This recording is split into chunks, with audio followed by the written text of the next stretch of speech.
For those of you wondering what FAS means, it's the acronym for falling apart syndrome. So this is pretty much most of us as we hit our middle-aged years, we start to struggle with more of these kind of things. And I'm sure most of you are probably sitting with at least one or possibly two or more of these. And I just want to encourage you, this is not now your diagnosis for life. So let's talk about a few of the key things. Raise your hands here if you've had any shoulder pain, elbow issues, wrist problems. This was actually a test. You can put your hands down. I was trying to see how many people were grimacing as you were trying to put your hands up. Okay, right. So pretty much most of us in the room are struggling with something like this. Okay, well done for trying, by the way. And I think what you've got to understand is that all these issues of pain, stiffness, numbness, tingling, pins and needles, whatever it is that you're struggling with in your upper extremity, it's really a body signal. It's your body trying to tell you that something's wrong, obviously. That's what pain is. It's a fire alarm. It's your body trying to say, hang on, there's something wrong going on here. You need to either fix this or change something significant here. And the question is are you listening? Now, some people have adopted the policy of, well, let me just numb it or suppress it with medications, drugs, steroids, whatever it is. When you end up going down that road, invariably what happens is whatever worked initially, it wears off, and you have to now try something even stronger the next time around. Am I right?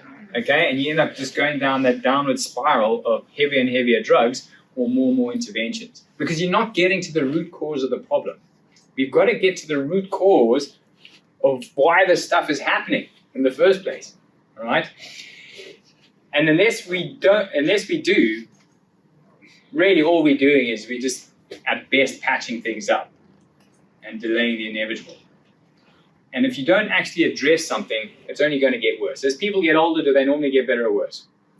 Worse, all right? It's not just going to go away on its own. Okay.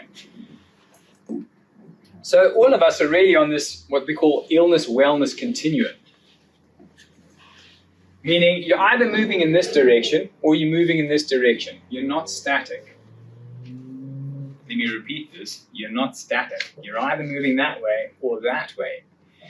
And we've got to kind of just be honest with ourselves and think, well, you know what? Am I heading that way? Or am I really heading this way? Because I'm not just hovering. It's impossible to hover. And obviously, the moment you start heading in this direction, you might only develop signs. What is a sign? A sign is not a symptom. A sign is something that a doctor will normally pick up, but you're not going to be aware of. All right? So you might think, well, I'm perfectly fine. But then he goes and tries to lift your arm, and you're going to lift it to here. And then you find it's just a bit stiff, and you just think that's normal, but you realize that it's not normal. All right? So that's a sign that actually you've got limited range of motion of your shoulder, for example. Or a sign could be elevated blood pressure. You don't know if you have high blood pressure until you go get it tested, right? Okay? Now, symptoms only start developing a little bit further down the road as you head this direction.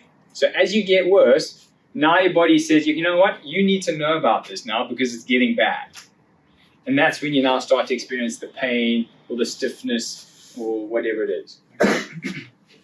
All right, and obviously if that's ignored, eventually, if continued tissue breakdown occurs, obviously you're not going to die because of your frozen shoulder, but it's an indication though that there's probably other things going on in your body. You're breaking down faster than you're repairing. And if your body continues to break down faster than you repair, eventually you are going to start to struggle with more and more health issues. Because healthcare and healing is very simple. It's rate of breakdown versus rate of repair. It's an equation. So when your rate of breakdown, all right, let's say this is breakdown and this is repair. When your rate of breakdown ends up being greater than your rate of repair, because your rate of repair has now been compromised, you're now breaking down faster than you're repairing, you're going to get sick or you're going to become more and more injured. Okay? You can't really change rate of breakdown. Not really. But you can change rate of repair. So when you elevate your rate of repair to here, now you're repairing faster than you're breaking down. Now you start to get well. You see, breakdown is the second law of thermodynamics. Everything in the universe is in a state of breaking down unless you're doing something intentional to counteract it. All right, so when we're looking specifically at the upper extremity, you've got to remember that it's what they call an open kinetic chain, meaning your hand is not attached to the ground like your foot is. So when you're walking, your leg is closed, it's a closed kinetic chain. The whole lower limb is connected to the ground. Because it needs to be, because it's supporting your entire body weight. But your upper limb, okay, is an open kinetic chain. Because you need to have your arms free to do stuff with. That's what's given humans such a huge edge on anything else, on any other animal. But what that means is that you're compromising stability in order to get more mobility. Whereas your leg, your hip sockets are a really stable joint, but it needs to be because it's carrying your entire body weight. But your shoulder is not so stable because it needs to be more mobile, so you can do more things with it. Does that make sense? So if you understand some fundamentals about the anatomy of the upper extremity, you've got to understand it's more mobile, it's less stable, and so it's more susceptible to injury. So typically, let's just do a quick crash course in the anatomy. Obviously, you've got the shoulder joint itself, all right? The AC joint, for those of you wondering what that is, it stands for acromioclavicular joint.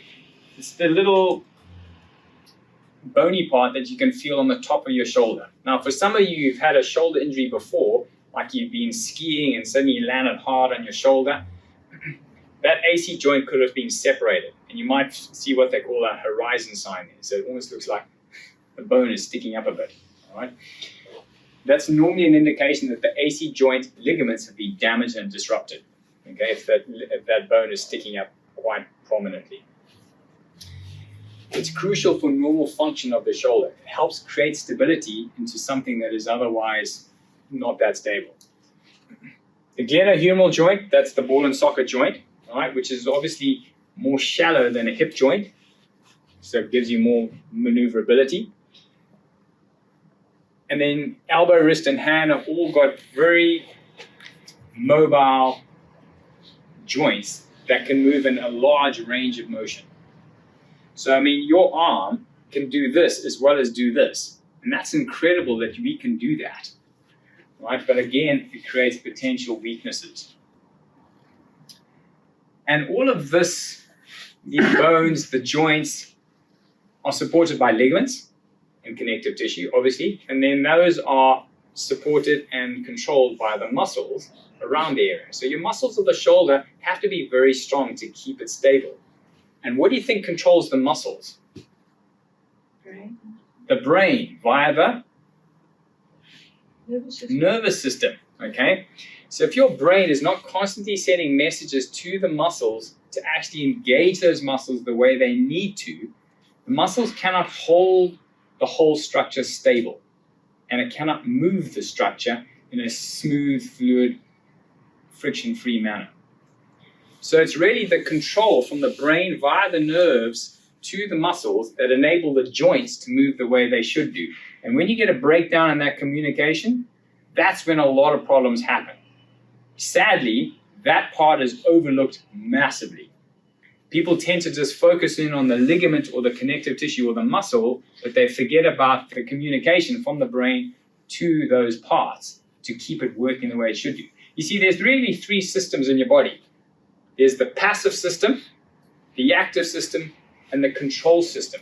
The passive system of your body is the stuff of which the body's made of, whether it be the bones, joints, ligaments, connective tissue. In of itself, that doesn't do anything on its own, but it just provides the building blocks for which your body then can do something with. The active system is the muscles, which obviously is concerned with movement. And then there's the control system, the thing that actually controls everything. So of those three systems in the body, the passive, the active, and the control, what do you think is the most important system?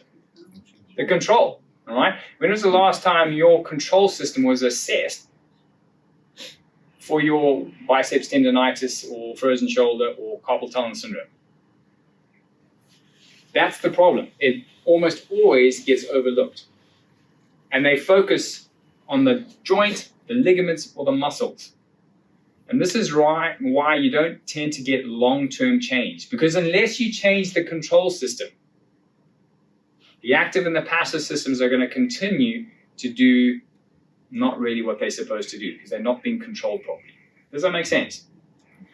So the nerve supply, to enable this all to happen, typically comes through the brachial plexus, right, which basically comes out the bottom of the neck and the upper back. So can you see how your neck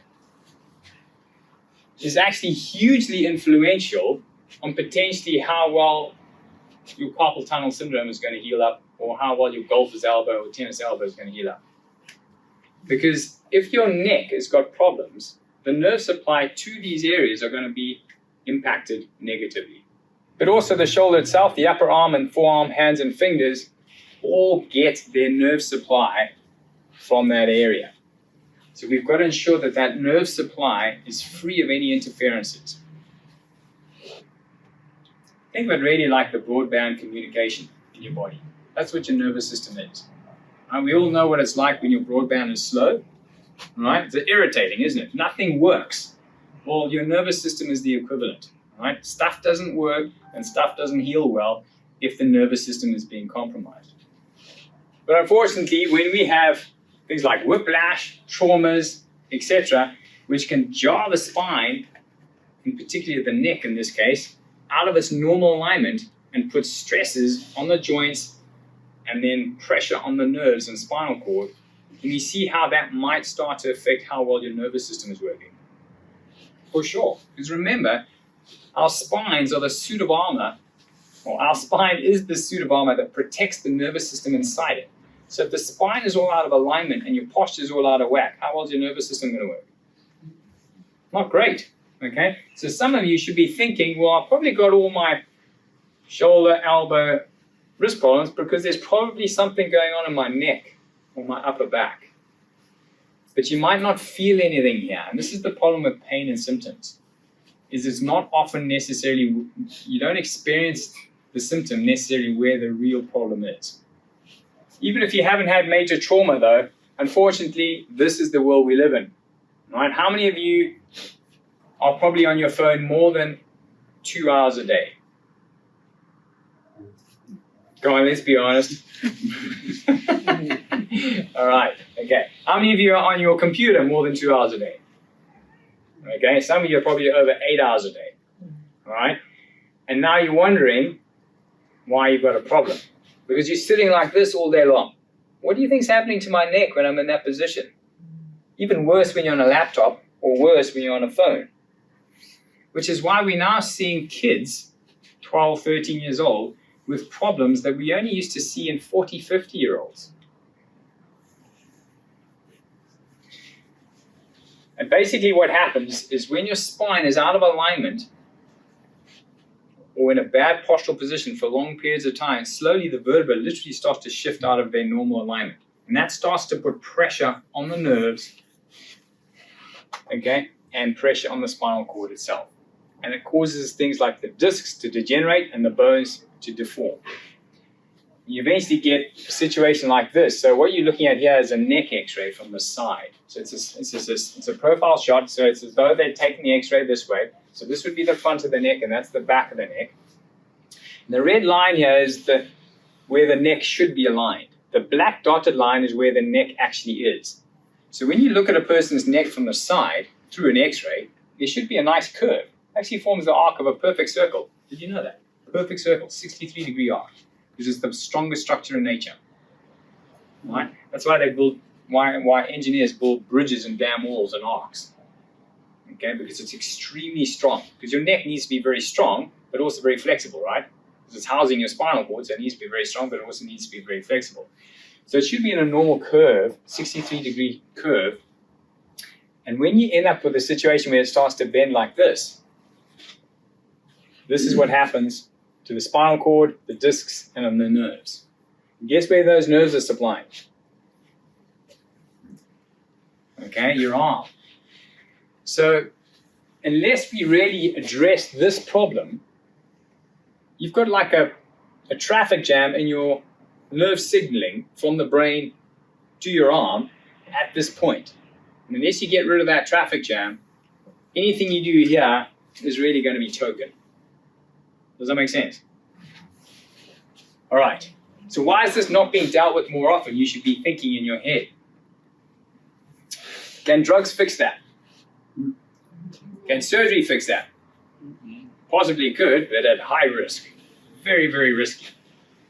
So when you get a misalignment of the spine that starts to put pressure on the nerves and cause degeneration in the spine itself, it's what we call a subluxation. And when it's in the vertebra, which obviously it is in the spine, it's called a vertebral subluxation. What you've also got to understand is that the spinal cord should be in this banana shape.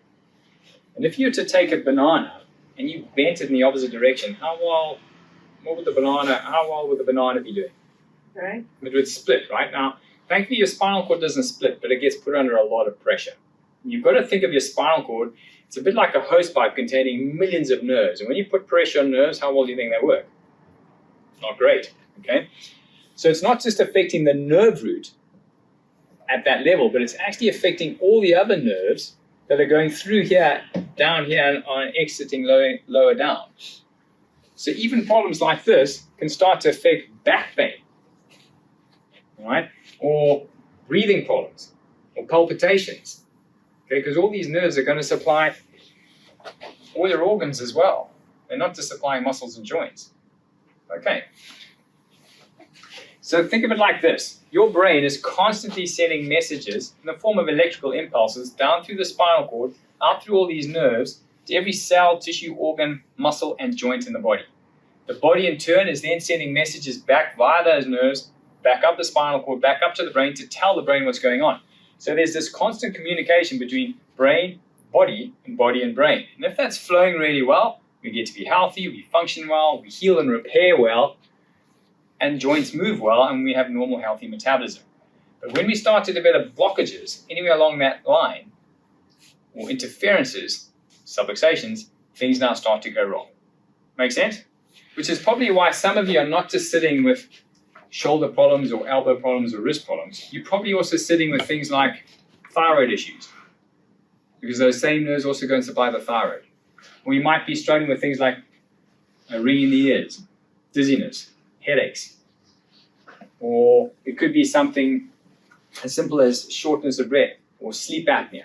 It could be a whole host of other things as well, because other nerves are also being affected, which are affecting those parts of the body and how they function. So when you get a subluxation, which just think of it as a blockage in the nervous system, you get joint misalignment, soft tissue damage, inflammation, nerve irritation. So whatever that nerve is supplying is now not going to work well. Right? So if I cut this nerve, for example, to the heart here, can you see how the heart's probably not going to work so well? Is that fact or theory? Fact. But if I just create a subluxation here that just irritates the nerve, can you see how the heart might not work as well as it should do? So you might now start to develop things like palpitations, or even blood pressure problems, or even heart conditions, on top of shoulder problems that you might have. Okay, because those same nerves also go and supply your shoulders and then to your hands in particular. So some of you are sitting here with things like numbness, tingling, pins and needles in your hands, but you're also struggling with heart issues or palpitations, or blood pressure issues. And I know, because there's a neurological connection. You might be noticing you're getting a lot of muscle spasm. So when your wife or husband starts to rub your shoulder, my goodness, it feels like a brick, because these muscles are so tight, okay? Because the muscles spasm up. Lost imbibition, basically the discs don't absorb the fluid properly and they don't have that pumping action anymore, so the discs degenerate. Joints fixate, so the joints just now don't move properly, so there's going to be stiffness normally in the neck and decreased range of motion, which is why some of you are struggling when you're reversing the car. You have to look at your mirrors because you actually can't check your blind spot anymore because you can't turn your neck that far. Am I right? Anyone here struggling to actually check their blind spots? Okay, yeah. All right, and obviously you're going to then get things like arthritis and degeneration. Because if the neck is badly aligned for long enough, can you see how you're going to now start to get more wear and tear in the joints and discs? So it's not the age of the person that matters most, but it's how long the subluxations have been there that matters most. That's why you can have some people who age really well. They're still in their 90s and playing golf. And yet you can have some 50-year-olds who are really struggling. Because if it was just age, every single person by the time they got to a certain age would have problems. But is that the case? No. So it's not about age. So when people keep telling you, oh, well, Mr. Jones, is this because you're getting old? I'm sorry, but that's not true. Okay? It's more complex than that. It's how many subluxations you've accumulated throughout your lifetime that really makes more of a difference than how old you are. But would you agree that the older you are, the more likely you're going to have had more subluxations? Because you've gone through more life. You've had more stressful events. You've had more knocks and traumas and emotional stress and all the rest of it, right? So you're going to be more likely to have more subluxations. But if you get rid of those subluxations as you age, can you see how they're not going to build up anymore? And you can actually then age really well. Because if you get rid of these subluxations and you keep them at a low level, you can age really well. It makes a difference. Let's talk at some specific issues that I'm sure many of you are probably struggling with. Shoulder or rotator cuff problems, rotator cuff pain, tendonitis, bursitis, frozen shoulder, thoracic outlet syndrome, AC joint pain, scapular dysfunction, arthritis, or degeneration. So a scapular dysfunction, so some of you may have noticed that one of your scapulars is just sitting high. So it might look like one shoulder is higher than the other. Maybe your partner can notice it more when they look at you from behind. Okay, it's an indication, though, that there's complete dysfunction in the nervous system in that area of your spine, causing the muscles to pull up on the one side and not engage properly on the other side. Or it could be because the bones of the actual spine are actually misaligned significantly, causing a tilt. And we're going to break down some of these others in more detail now. So we're going to talk about rotator cuff problems because it's probably one of the most common. And it develops because of deconditioning, repetitive stress. So when I say deconditioning, the muscles are not used regularly enough. So if you're a person who is pretty sedentary and then you suddenly think, I'm going to start to get fit, I want to go swimming. And you suddenly start swimming 50 lengths. Your muscles aren't conditioned to do that, right? So you can start to get rotator cuff tendonitis issues, okay? So the muscles, the rotator cuff are the four muscles that actually hold the shoulder into its place. Right? And one or all those muscles, the tendons can become degenerated and fibrotic because they have deconditioned. But also, what we find is that there's normally a lot of inflammation associated with it, pain, and obviously instability. The top muscle here is called the supraspinatus muscle, and that attaches into the humerus, which is the bone here, right, via a tendon, okay? And that tendon has a poor blood supply. Particularly bad if a person has allowed their muscles to degenerate. But also the reason why it gets a poor blood supply, as well as the fact that it just has less blood vessels there, is that if there's poor nerve supply to the area, there's poor vascularization. Because remember, the nerves actually control vascularization, okay? So it's a combination of not only poor blood supply to the tendon, but also poor nerve supply to the area. And so you get a double whammy and things degenerate fast. Most of you who struggle with this will struggle to lift your arm up very high, right? Because that tendon should, if you imagine this is my shoulder here, and this is the humerus. As I lift the arm up, this muscle attaches in onto the bone here normally. And as you lift the arm up, the tendon slides underneath the shoulder socket. But if the tendon has become inflamed and fibrotic, it's now much bigger, fatter, and rough. And so as you lift your arm up, it starts to catch. And that's why you normally start to get that catching pain in about here, because the tendon is inflamed, it's swollen, and it's fibrotic. We've got to get the blood supply better, we've got to get the nerve supply better, and then you'll find healing will start to happen. And obviously then condition the muscle as well. But it's pointless just conditioning the muscle unless you get the nerve supply and blood supply sorted out. Make sense? Okay. But there are other muscles as well, all right, which all have similar type of neurological connections. When we're talking about a bursitis, basically it's a bag of fluid that acts as a shock absorber and allows things to move smoothly. And that bursa can now start to inflame and swell, in particular if abnormal loads and pressures are being put on it all the time, which commonly occurs because of poor posture. So if your spine is like this a lot of the time, it actually loads, and your shoulders start to round in, it actually loads the shoulders more and it puts pressure on the bursas. We're supposed to be in an erect, upright posture for a reason, not because it just looks aesthetically good, but it's the least amount of loading and pressure being put on the joints, discs, bursas, and connective tissue, as well as the nerves. So there's a biomechanical reason for why you should be in an ideal posture. It's not just because it looks good. Things don't work well when you're all hunched over, and the bursa often takes strain, especially then if you overuse it because you're a weekend warrior, you want to do a bit of DIY or gardening, and if you've got poor nerve supply to the area, again, its ability to heal and regenerate is going to be based upon the vascular supply and the nerve supply. So if your neck is forward like this, the nerve supply, how well is the nervous supply going to be to your bursa? Good or bad? Bad, all right? And 90% of us in the Western world, our heads are like this, which is why we see so many of these kind of problems. Again, then you're going to get pain and loss of mobility as well. Thoracic outlet syndrome. So this commonly happens because we're doing things like this, and we are doing it with poor posture and deconditioned muscles. So what happens is that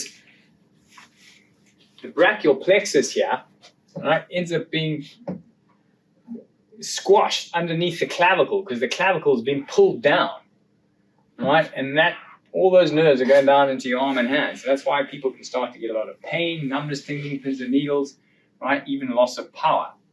Okay, so you lose that arm strength. And again, most of it is because of abnormal postures or maybe a trauma that you've had in the past there that has created a problem. On the rare occasion, it's an anatomical variant because you've got a cervical rib or something, but that's pretty rare.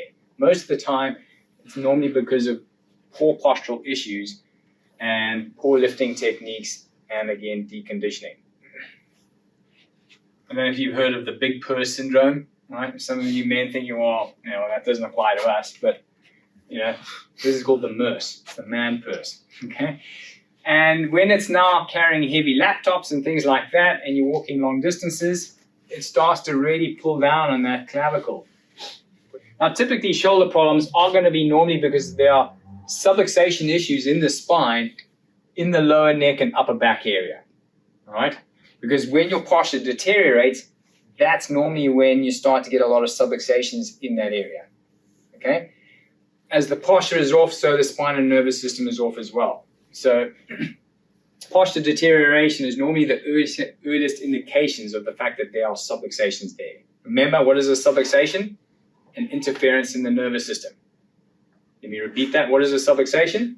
Interference in the nervous system. So the less subluxated you get the spine, the less interference in your nervous system, the better your body heals and functions.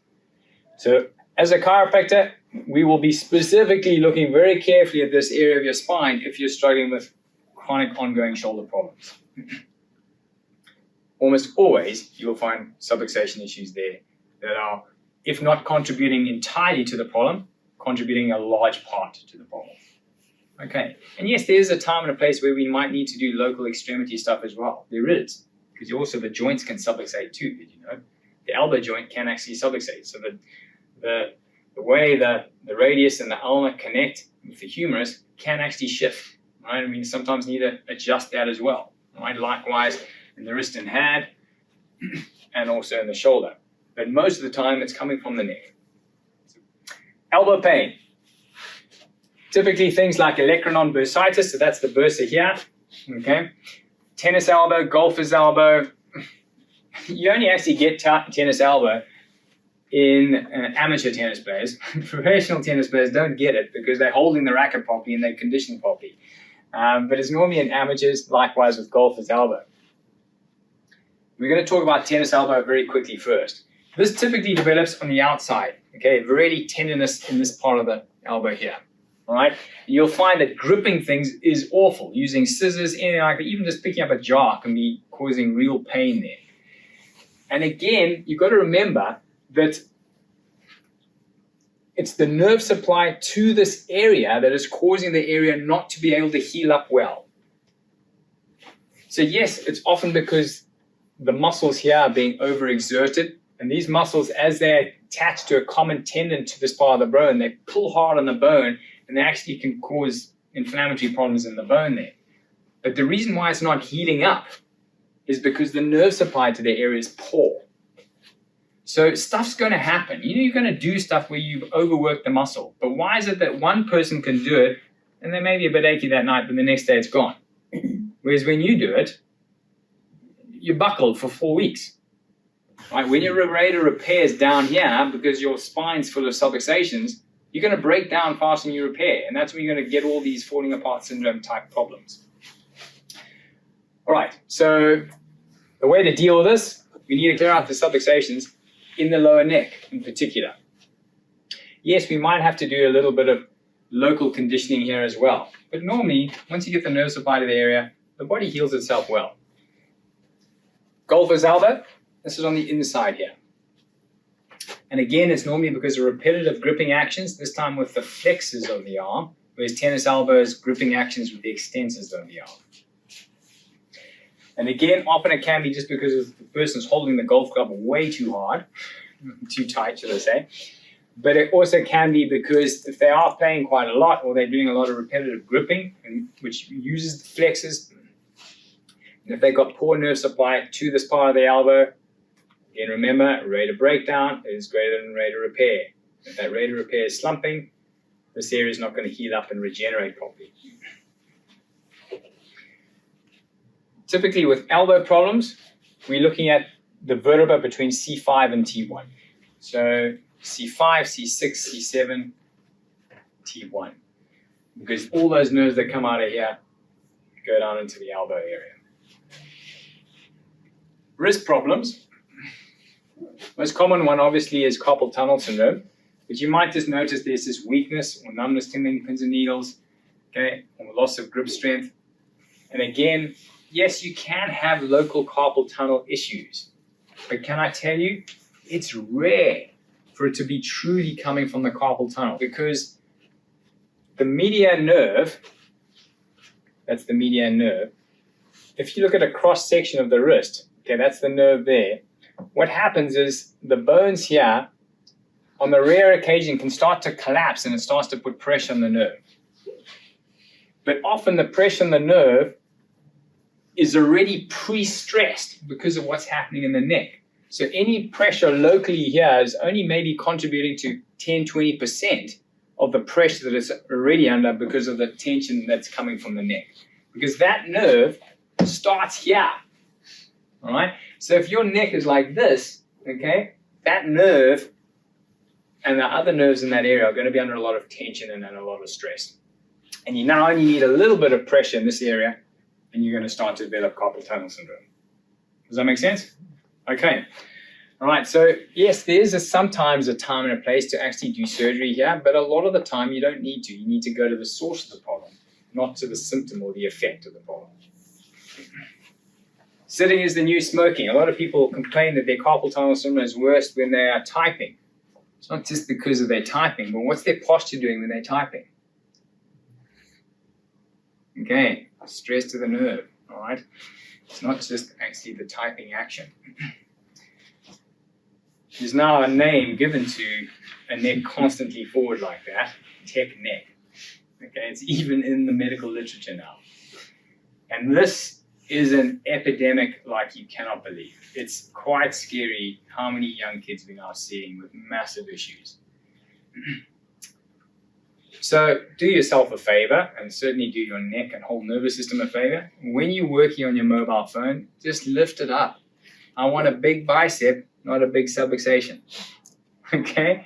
Just lift it up. It's just pure laziness that we do that. All right? But it's going to catch up with you. Just to give you an idea of just how much extra loading gets put on your structures in your neck, including the nerves, not just the bones. So your head weighs about 12 pounds, okay, when it's upright in good, normal, healthy posture. But as it starts to creep forward like this, 32 pounds, 42 pounds, 42 pounds compared to something that should only be 12. That's a massive extra amount of load, not just on the bones, discs, and joints, but on the nerves, and also obviously on the muscles. So upper extremity issues usually start in the neck, usually. So 3 steps to correct the cause. We need to break the bad habits. We've got to start to work on improving your posture. And that's not just you trying to actively sit upright and try and just be military about your posture. You need to be doing things that are going to help improve your posture. So you might need to start working on specific postural exercises, right? Avoiding those kind of activities that you know will cause you to be in bad postures for long periods of time. So for example, if you're at your desk, at a PC, make sure your ergonomics are sound. When you're sitting upright, okay, desk as close to your body as you can because it stops you from slumping. Elbows supported either by elbow supports or an appropriately height desk design. Your eyes should be in the middle of the screen. Most people have the screen too low because they look down, because they always say it's easy to gaze down, but the problem is the head just follows. All right? So your eyes should be in the middle of the computer screen when you're upright. And it's going to keep you upright. Important. Lift your arm when you're on your mobile phone. If you've got kids and they're using iPads and laptops and things, get them lying on their tummy. Okay? So it's much better like that than if I'm, sitting and down like that. Sleep positions. How many of you sleep on your back? Quick hands up. How many of you are sleeping on your back with a pillow? Okay, problemo, right? Because, I don't expect you to know this, but obviously, if you've got a pillow behind your head on your back, it's just pushing your head forward, right? And you're already doing too much of that all day long because you're on the computer. So why do you want to be in a position for 8 hours, which is pushing your head even more forward? It's just going to make the neck issue worse. So if you can't bear the thought of not having a pillow lying on your back, rather start sleeping on your side with a pillow. Okay, side sleeping is the best. If you want to sleep on your back, that's fine, but you need to start reducing the thickness of your pillows until basically there's no pillow.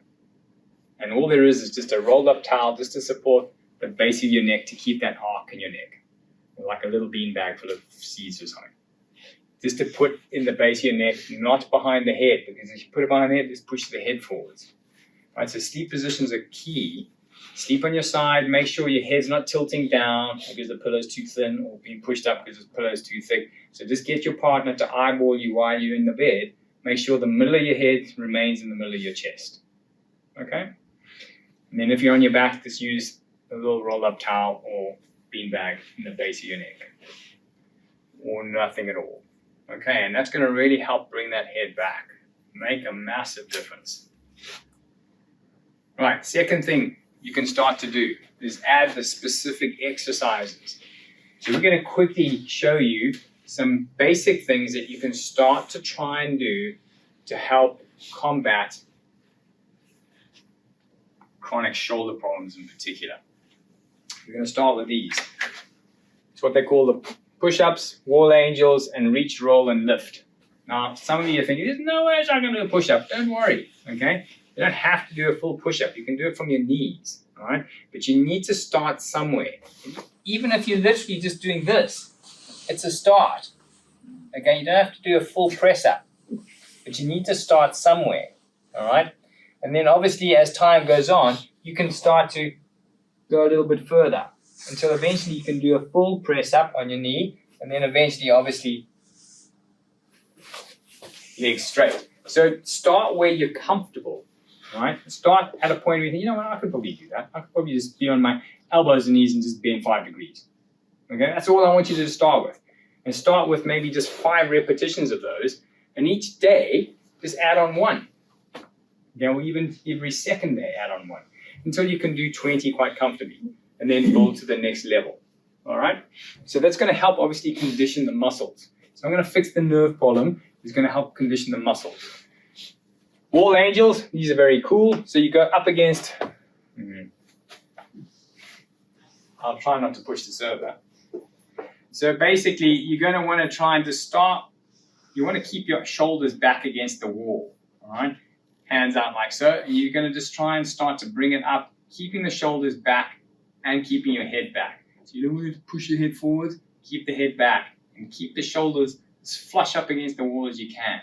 All right? And just go to what you can manage. If you can only get to there, then just go to there. All right? And eventually over time, you can start to do more and get right up to the top. Okay? Very easy exercise. And it's going to get that flexibility in there and help also improve your posture. The reach, roll, and lift. So you're on your all fours. You reach forward, okay, with your hand, and then you turn it up. So reach, roll it up, and then you're going to lift. Okay? And you'll find that that's going to really give a good stretch. You can stand up if you can't see me. Okay, so you're going to reach forward, roll, and then lift. Okay? And try when you're doing it, don't just keep your head down like this. Keep your head forwards as well. Reach forward, roll, lift. Reach forward, roll, lift. Okay? Exercises alone and just trying to break the bad habits are not going to fix your problem. You need to get rid of the subluxations.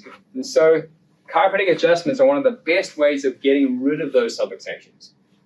And don't be afraid. We're not going to jump on your back and go, right? I think, there's this misconception out there that chiropractic is pretty brutal. It's actually very gentle. Most of our patients here absolutely love their adjustments. And we've got people into their 80s, late 80s.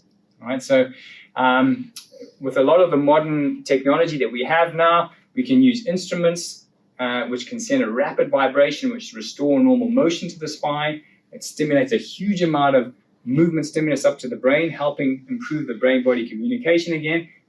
It's one of the best ways of trying to get that normal alignment restored and get rid of the nerve interference. Remember, what is a subluxation? It's nerve interference. And you've got to get rid of that nerve interference, otherwise your tissues are not going to really have a chance to heal up properly. So how do you know if you have a subluxation? Well, there's really 4 key criteria that we can use. Palpation. We can feel. That's what we train at least 6 years to do. Most of us take 7 because research doesn't just take 1 year to do.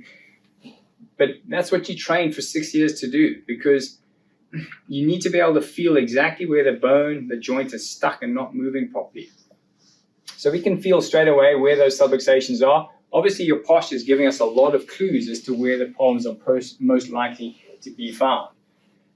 And then X-ray is the gold standard. Now we can see straight away where the misalignment issues are on the spine and how that might be affecting your nervous system, and specifically what nerves are being impacted the most, and therefore what tissues and organs and muscles and joints are particularly being impacted the most. And then also we can do things like stress response evaluations, where essentially we're measuring how well the nervous system is functioning through things like EEGs, heart rate variability, etc. These are all indicators of how well the nervous system is working. So it can be measured. Get checked. Right? There's some of you maybe sitting tonight that might be wondering if you have subluxations and if your subluxations could be contributing to your particular problem that you're struggling with. If that is you, just get checked. Now, I tell you, in my experience, now I've been 20 years in practice, there's really 3 big reasons as to why people are not in a good, healthy state. Number 1, we don't have the right definition of health. We think health is an absence of symptoms. So judging our health and how we look or feel, not a good idea. So we have the wrong definition of health. It's not about the symptom-free. But secondly, we need to take ownership of our health. It's not up to someone else to look after us. We need to take responsibility. And so your lifestyle is important, right? And what you do on a regular basis is important. But I can tell you, the third one is the biggest problem, and that's procrastination. All right, a great doctor once said to me, Neil, procrastination is the thief of health. That is the #1 cause. All right, so if you're sitting tonight thinking, you know what, I'm tired of feeling the way I am. I'm tired of being achy and sore and not being able to do the things I love doing, then do yourself a favor, get your spine checked for subluxations. Thank you all. I appreciate your time tonight. And if there are any burning questions, I will be here just for a few minutes afterwards. Otherwise, chat to Michelle on your way out, or otherwise, hopefully we'll see you for the next talk. Okay. All right. Thanks, guys. Thank you.